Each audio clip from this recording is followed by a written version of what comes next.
all other members of the high table, in no particular order, and all of you, my brothers and sisters, all of you who have found time, members of FONPA, and others who have found time to be here.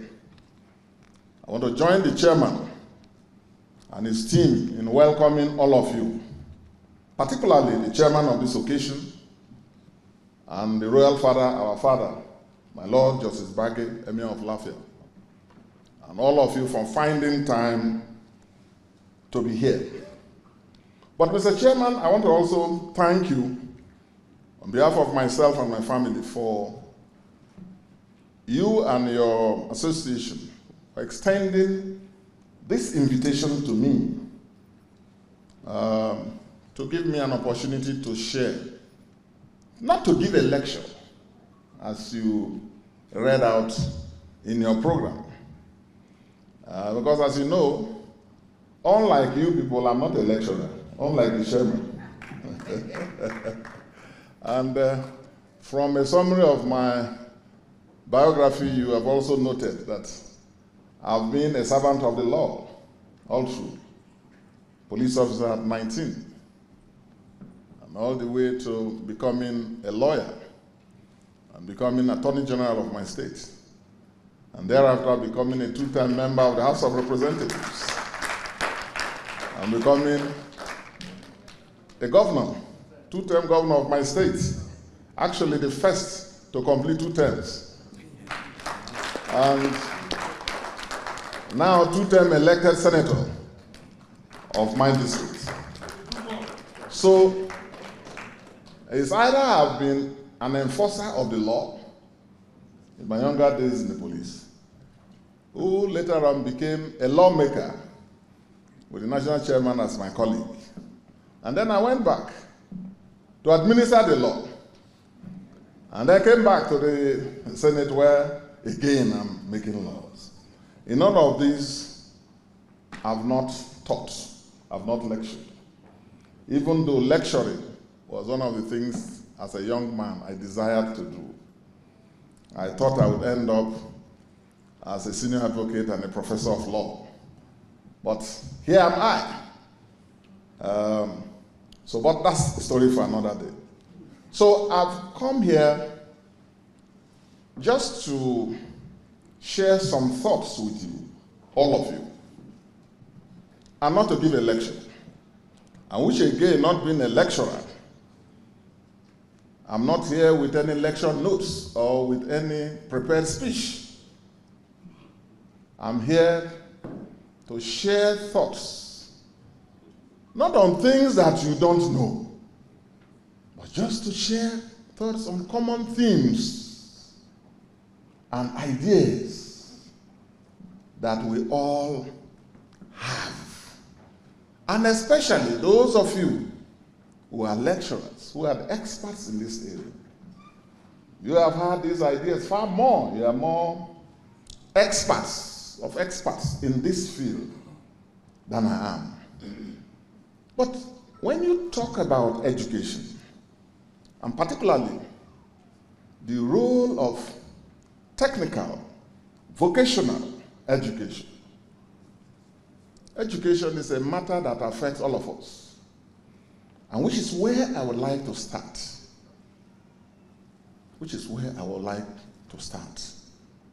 And I want to start also by thanking you, Mr. Chairman, and all of you in FONPA for putting this body together.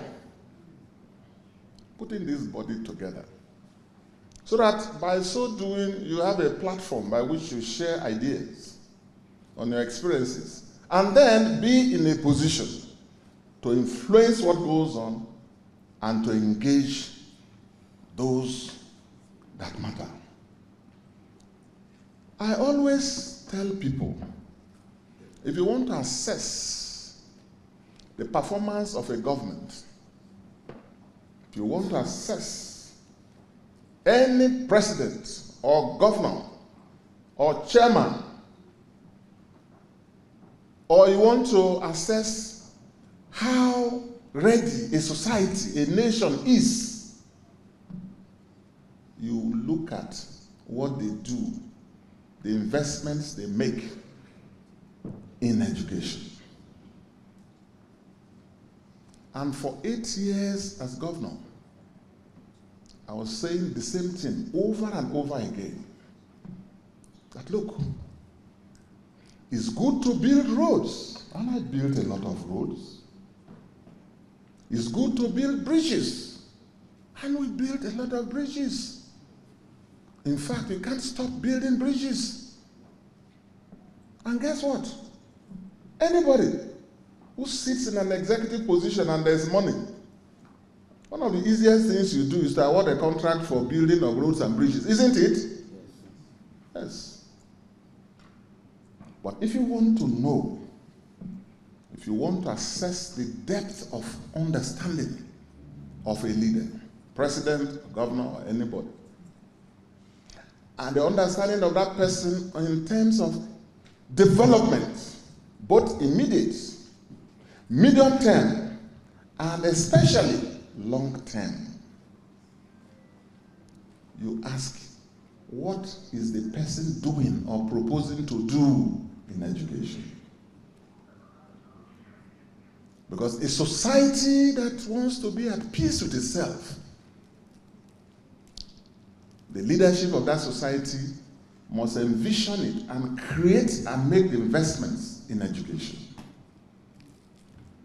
Any society that is beleaguered, as we are currently, and as we have been for some time, insecurity, crisis, banditry, militancy, all of these, my dear friends, when you trace it, yes, people can bring in sentiments, religion, ethnicity. No. The main cause, when you trace it correctly, the main cause is insufficient investment in education. Insufficient investment in education.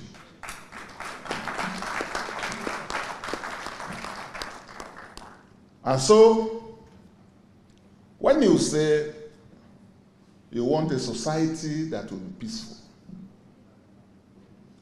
you've got to invest in the schools that will teach those values. I know parents have their roles to play. Traditional systems and all of us in our societies have a role to play. But the major person, the major institution, the major people to push this agenda, the state levels is the governors, at the national level, the president. And this is why in our constitution, understandably so, the subject matter of education is in the concurrent list. It's in the concurrent list. State governments are free to formulate educational policies, as I did, to address the challenges and create the societies that they envision for themselves. If you build primary schools and you put measures in place where people are enabled and sensitized to attend, and you build secondary schools where people deepen their knowledge and get ready for professional education at the tertiary level, and you make the right investments at the tertiary level with scholarships, tuition support, and all of that, then we know you're trying.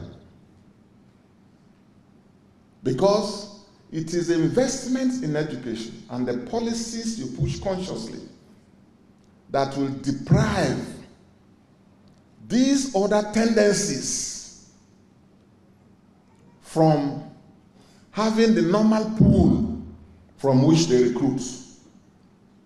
For example, when I became governor in Wine State 2012, on my inaugural day, the most important statement I remember, one of them, and I was very clear about what I was coming into government to do. a declaration of a state of emergency in education. So the number one challenge I want to address is education. Free, fair, and I followed it up. How? By law, I had to create the Educational Development Trust Fund. It's one of the few states in Nigeria that has it. Educational Development Trust Fund, by which everybody in the state pays a levy that goes to create that fund. Because the funding of education, particularly when you make it comprehensive to include vocational, science, and technical education, is expensive. I say, yes, the government will do its part, but everybody in this state must also. And of all the people in the public service, I paid the highest as governor. The judiciary, everybody paid. And then I said, look, by that law, we are dedicating 5% of our IGR to fund the Education Development Trust Fund. I have to, by law, create that and ring-fence it in such a way that it will be sustained even after my tenure. And I can report to you all, it is still working well. It's still running. And what did we do with that fund? You see, I knew that if a young man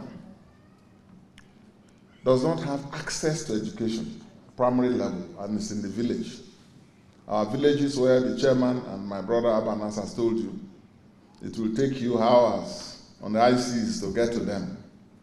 So you can imagine the access to education in those hamlets and communities far-flung between islands,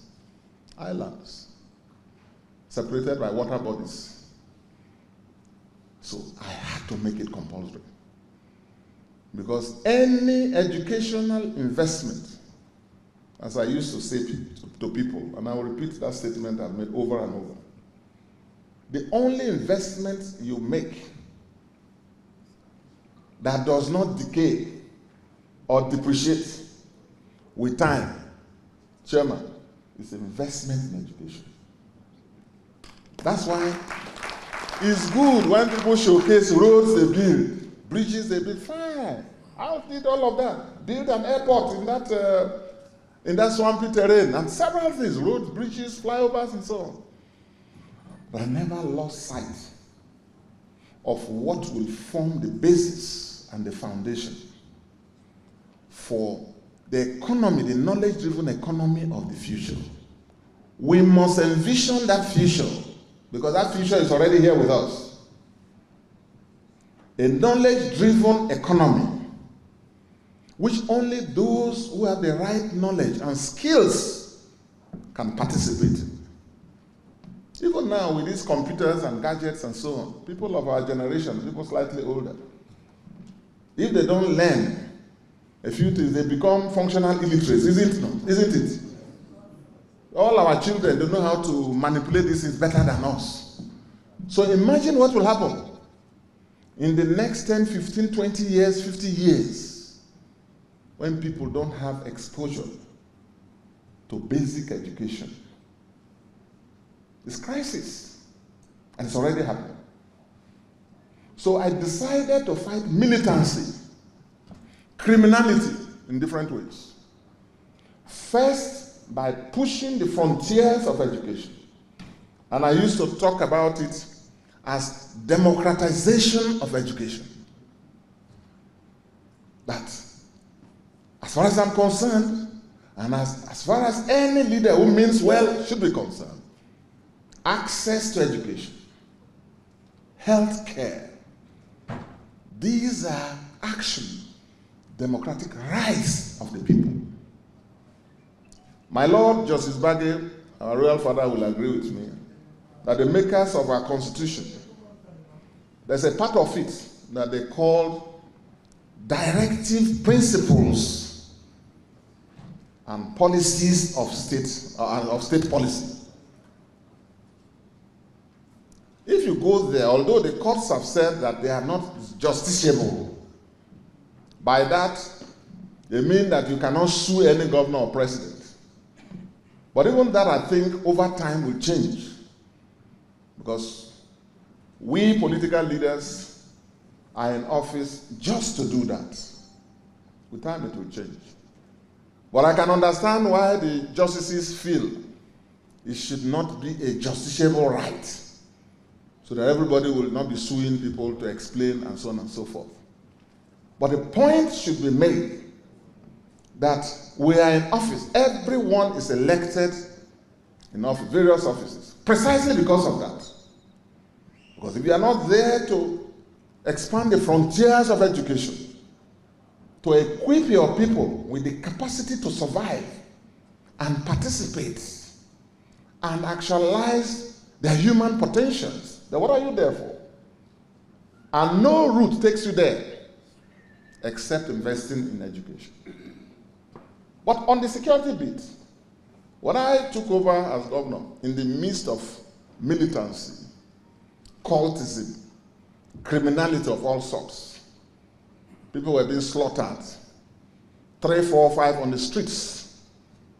And as a law enforcement man and a man of the law, I knew that I will enforce the laws. Everybody knew that. All criminals knew. And the day I became governor, that there was going to be a change. Clear. No politicization of security. I was clear about it. And what we did on security, second to none, is there. And it came down. But I knew that fighting crime without fighting the causes of crime and criminality was not enough.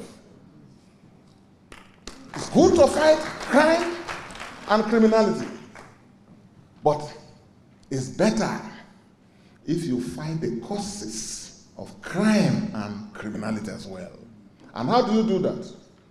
Number one route is investing in education and depriving those antisocial groups and tendencies from having a pool of young, impressionable people from which they can recruit.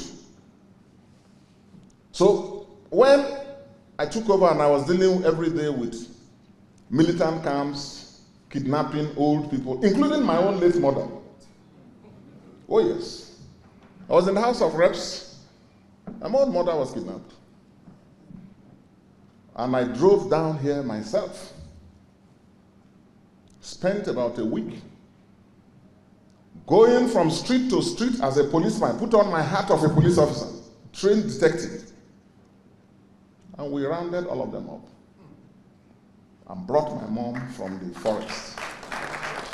Yes.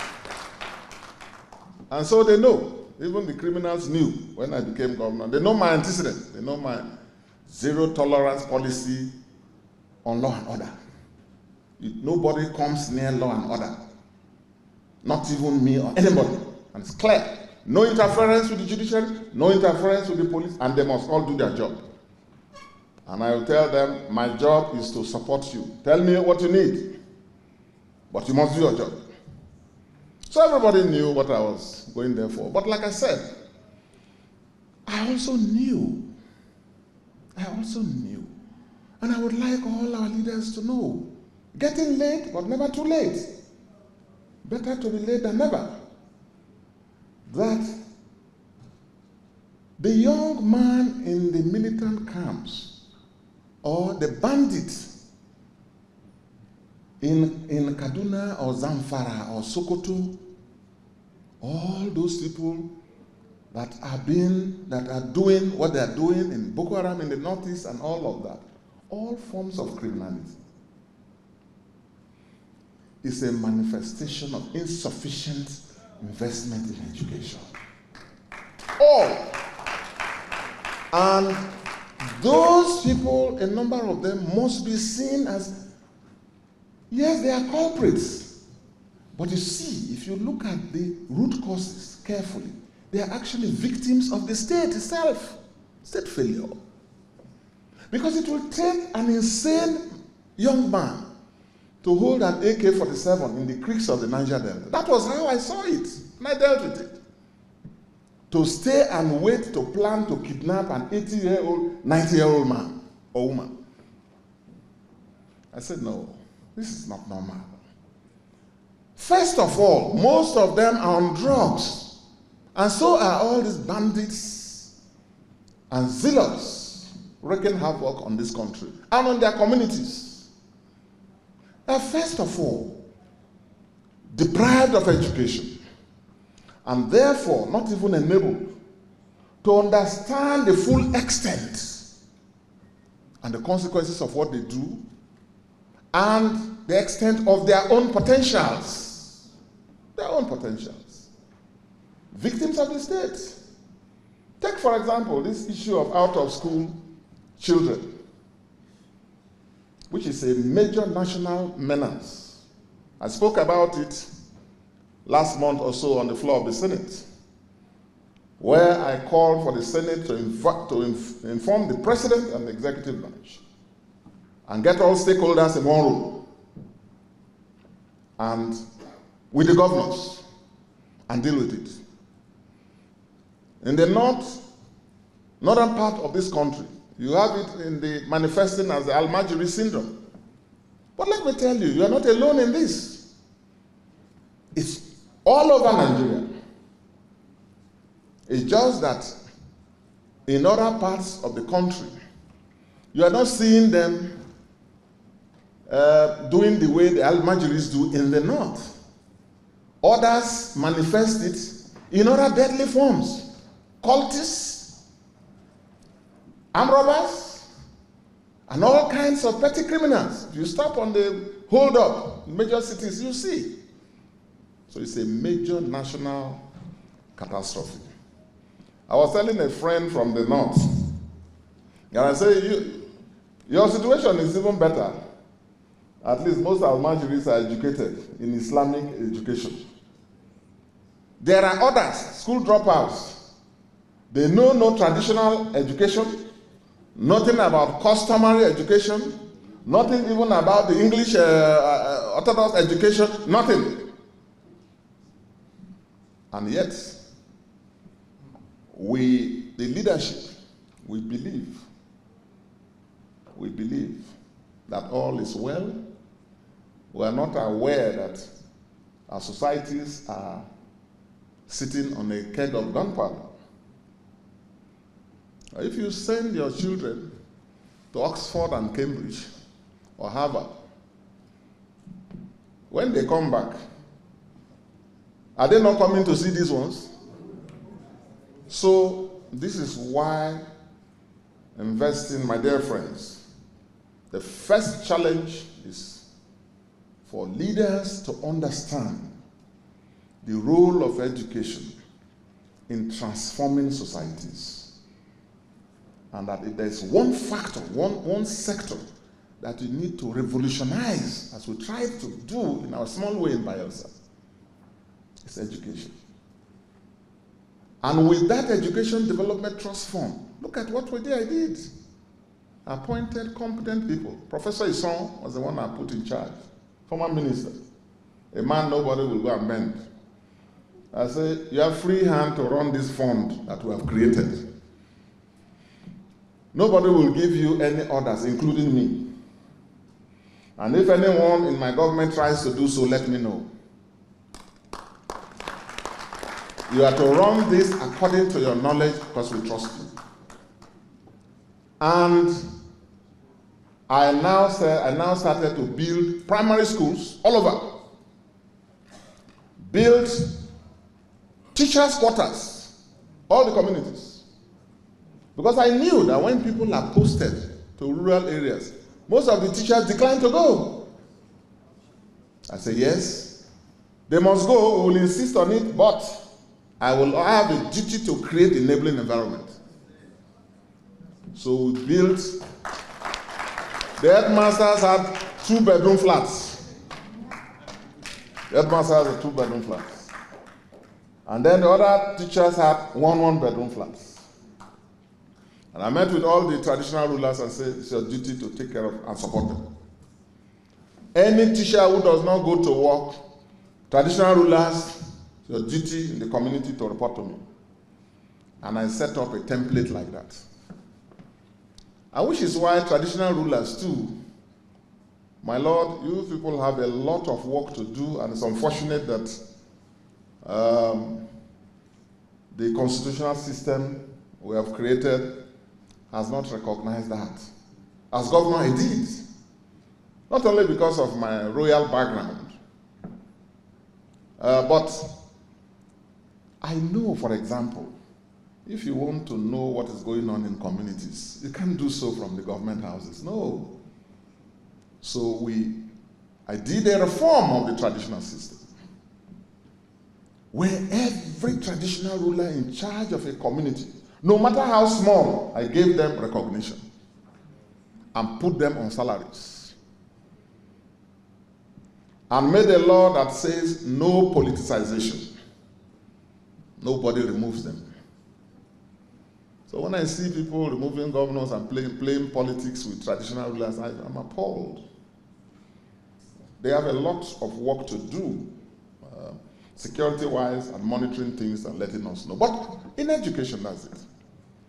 I now build secondary schools. Boarding schools for the first time, my friends. I said, no, we can't raise the quality of young people we want to raise this way with these schools. No. So we built model secondary schools. I think I built about 15 of them in every local government. Some local government, depending on the population, you have 2. And these ones had boarding facilities for the first time in my state. And we now met with the headmasters. Your duty every year is to recommend the best boy and the best girl for secondary education. They will be taken in a pool, write exam, and they will be put in the model schools. And that was the beginning of the revolution. In those model schools, all of them that were kept there were fed free 3 times a day. No state, I'm aware, has embarked on a revolutionary approach to education like that. None. 3 times a day, thousands of them. How did we get the funding? From the Educational Trust Fund that I established by law. So I tied it up to it. We provided school uniforms for them, computers, and so on for them. In one of them, the flagship, I called it Ijaw National Academy and put it at the late Adakaburu's community to inspire young people. Before I left, the Ijaw National Academy had a population of 1,500 students. That one school alone.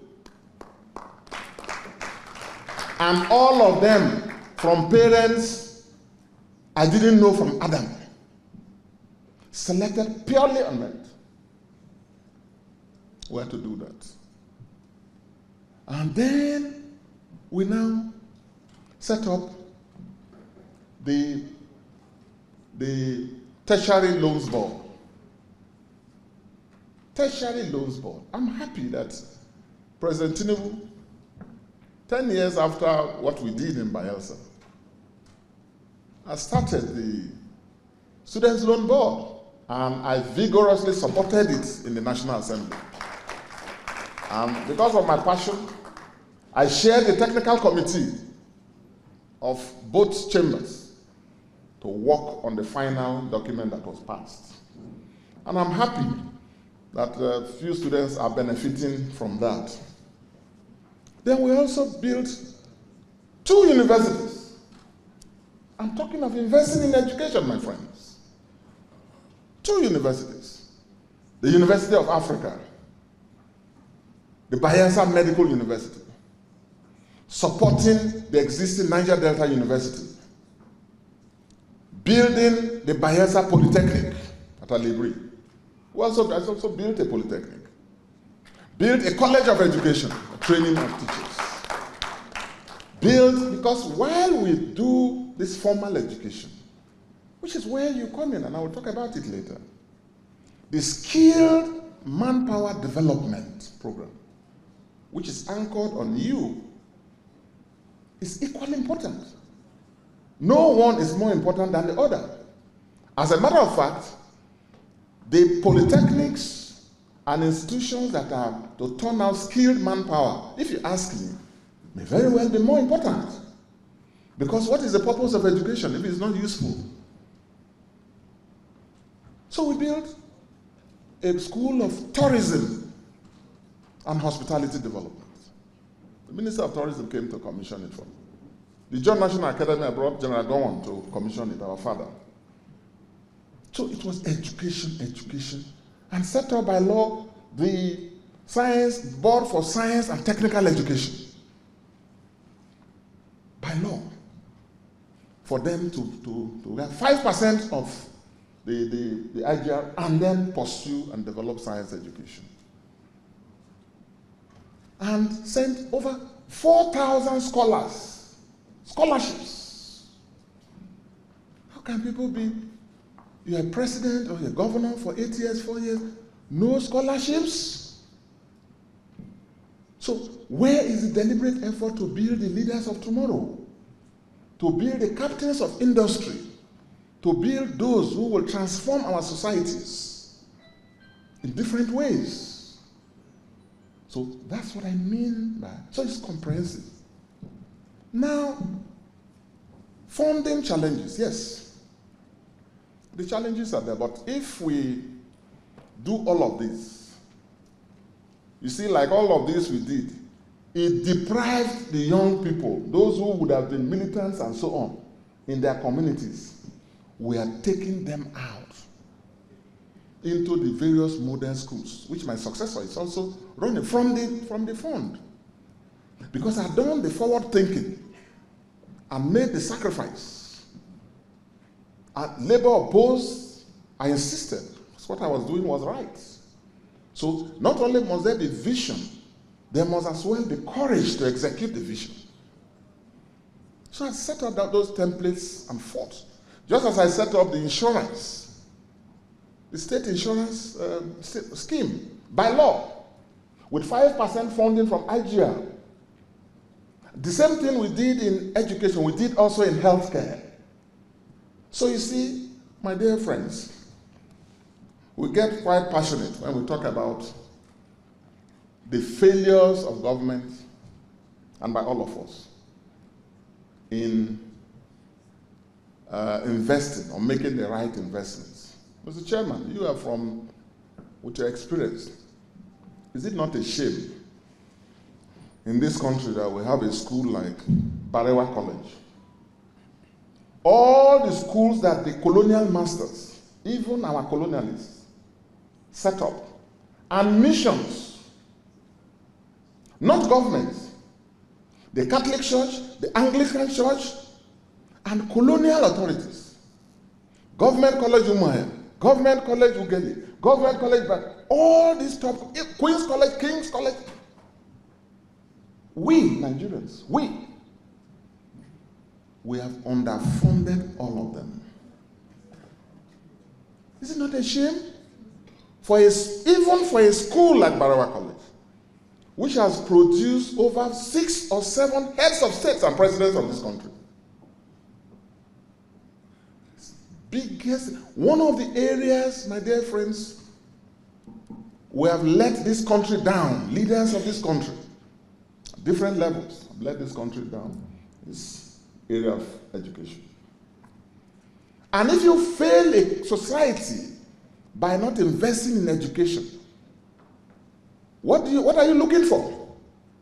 You are breeding criminals. You are looking for crisis. You are looking for banditry and criminality and militancy. So he who sows the wind should be prepared to reap the whirlwind. That's part of what we are going through. Those who had those ideas, colonial masters and our leaders, founding fathers of this country, when they started this country, they were not stupid when they were building and maintaining these schools. The late Sadana knew what he was doing when he was supporting this one. Awolowo was doing the same. Zik and Okmara doing the same. and all over Nigeria. They were investing in the right things to create a stable, progressive, and productive society. Because it's either you build schools, my dear friends, or, you know what? You build prisons. Did you hear that? He who fails to build schools, he who fails to invest in education, should better be prepared to build what? Prisons.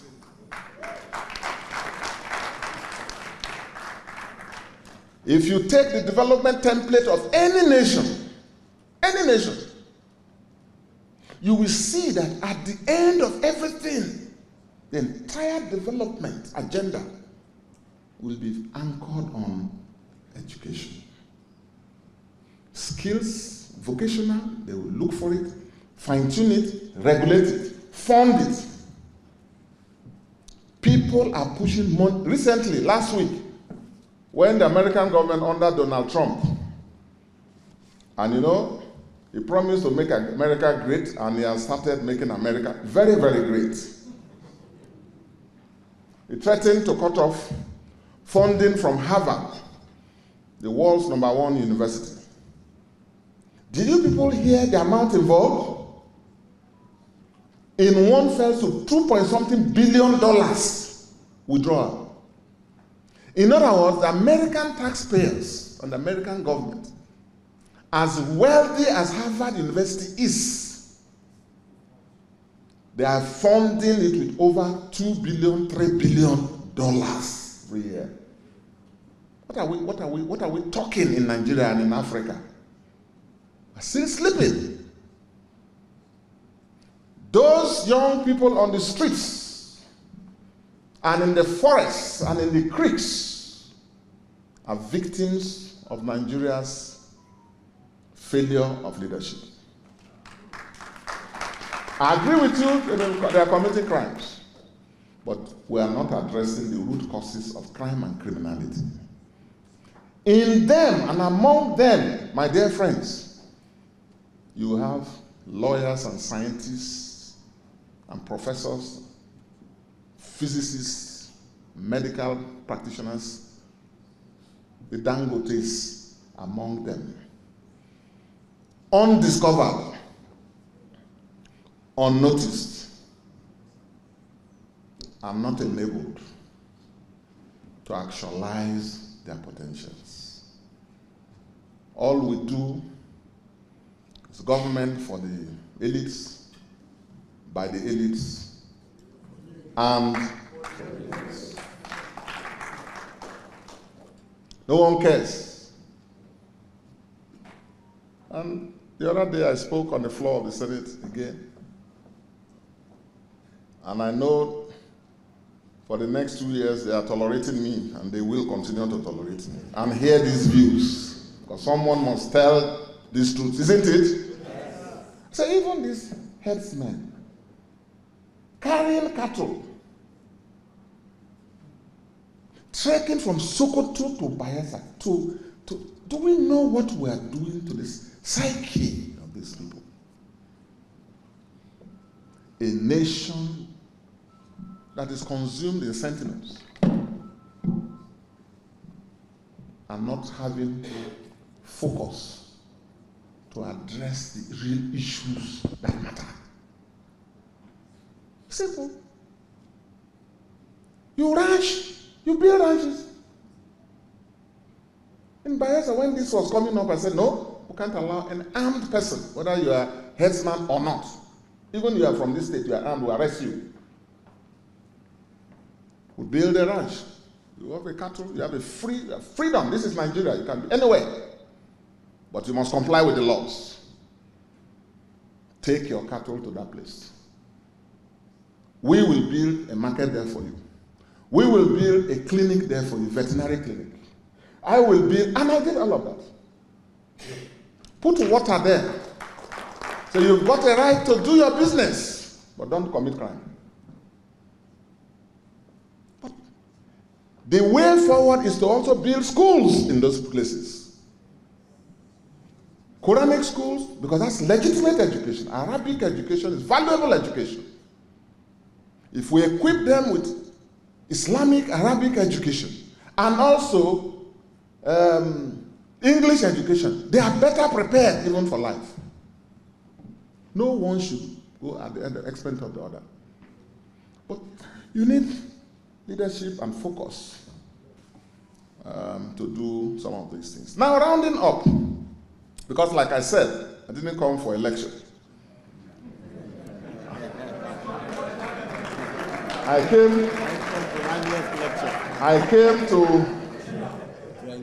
came to engage with you all and to share some perspectives about how we can begin to make the adjustments that will give us a more stable and a more productive Nigeria for all of us.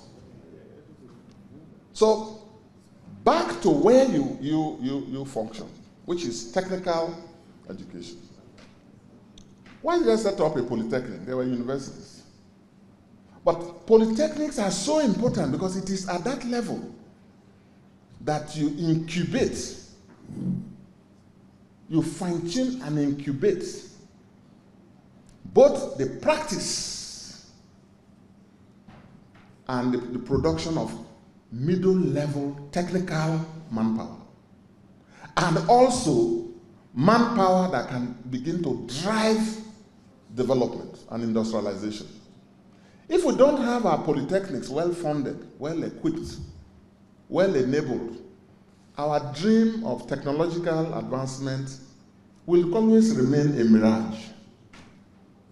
It must be anchored on you, those of you practitioners in the colleges, in the polytechnics. And those who started this country, who started establishing this polytechnic, they knew what they were doing. They didn't just set up Kaduna Polytechnic for nothing, or Aushi Polytechnic, or this polytechnic or that polytechnic. There was a purpose. And the purpose was to produce technical manpower.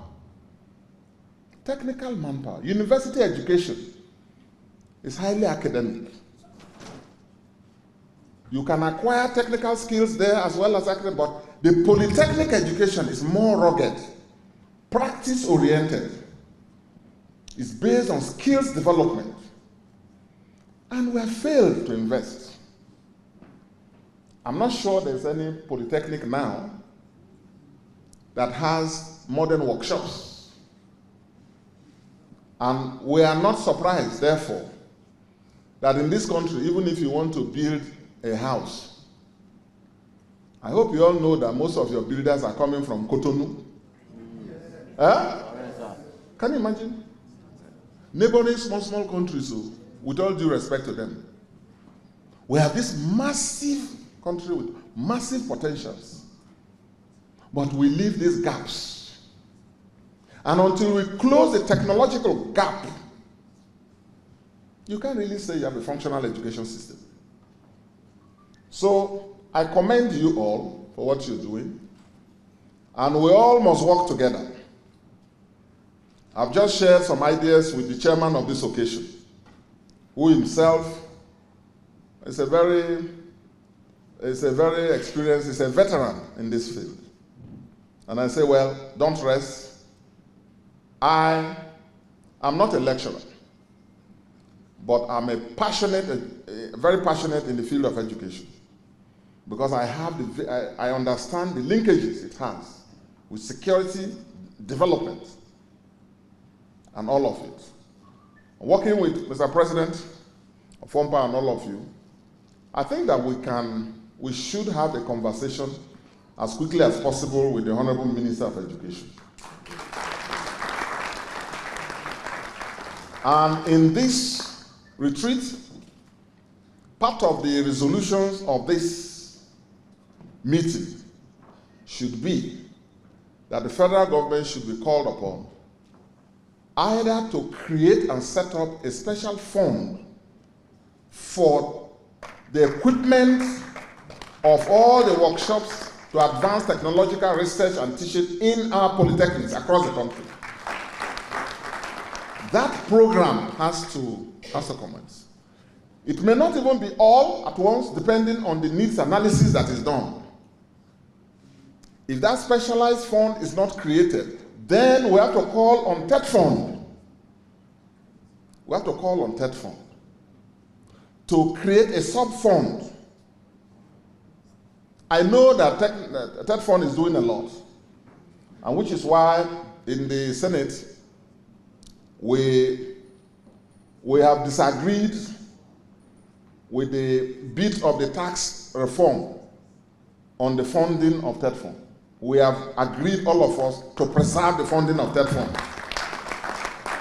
Because without TED Fund, most of our universities and polytechnics would have actually closed shop. Is that not so? Yes. So we have done that. We have preserved, from the reports we have made, we have all agreed, both chambers. And I'm a ranking member of those committees also, to preserve the fund. But I think that interacting with you people, and as a ranking member of the Senate Committee on Education, Tertiary Education, I will have a conversation with our committee, and maybe even have interaction with your team, and also the rectors. We need to have a meeting with the Ministry of Education,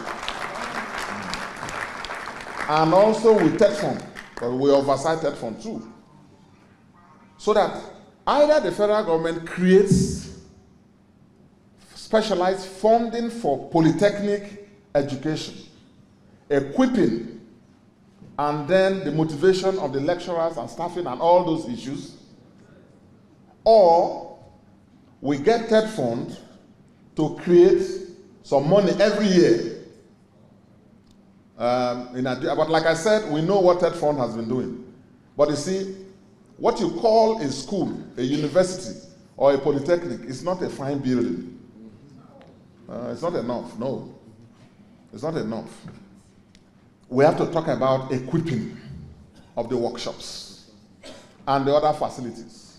And then the training and retraining of the lecturers, you people like a chairman of occasion. They are the veterans. They will organize it. Those who will teach people on welding, underwater welding, fabrication, carpentry. And look at the huge industry we are missing out in our own country. If you want to do any beautiful construction, it has to be welders from another place, painters from another country, electricians from another country, POP people to come and do your ceiling from another country. What kind of country have we become? What kind of country? And look at the skills that we can easily train these millions of young people to participate in our economy. But they are missing out. They are missing out. And the jobs are there. The work is there. But the skills have not been developed. So I think that's a conversation, like I said to the chairman, we should work on it. And I want to congratulate you all for putting yourself together and for keeping the flag of technological education flying, and for having this forum to have this interaction. Once again, I want to thank you all for inviting me and for your patience in listening to what looks like a lecture, but what is also actually an expression of remarks on general themes that we are all very familiar with. Because we must renew our commitment to renewing our country, to make it workable and productive and stable. And that begins, as I said, with investing in education. Because every other investment decays, deteriorates with time. If you do a road, build a building, bridge, the following year you will have to repaint it. The only investment that does not decay is investment in education. The only investment that has the capacity for transgenerational benefits is investment in education. You train one girl now, you have equipped her for life. She will marry a husband that she likes, she will be more independent. Her children will go to good schools, their own children will go. So any investment you make in educating one person is transgenerational, the benefit, and which is why all of us are here and where we are. I thank you for having me, and I wish you all a very productive deliberation, and God bless you all. Ladies and gentlemen, please make welcome His Excellency Senator Henry Seriake Dixon. We want to please crave the indulgence of the chairman of the occasion to help us hand over the award also. Please, for His Excellency, we have 2 awards for him. One is the Distinguished Service Award for agreeing to host us today. But you people don't know, most of the things that is happening here today happened because of that. So we are giving him this in recognition of that. And we will give him another as the beacon of the Polytechnic. So the award for the beacon of the Polytechnic.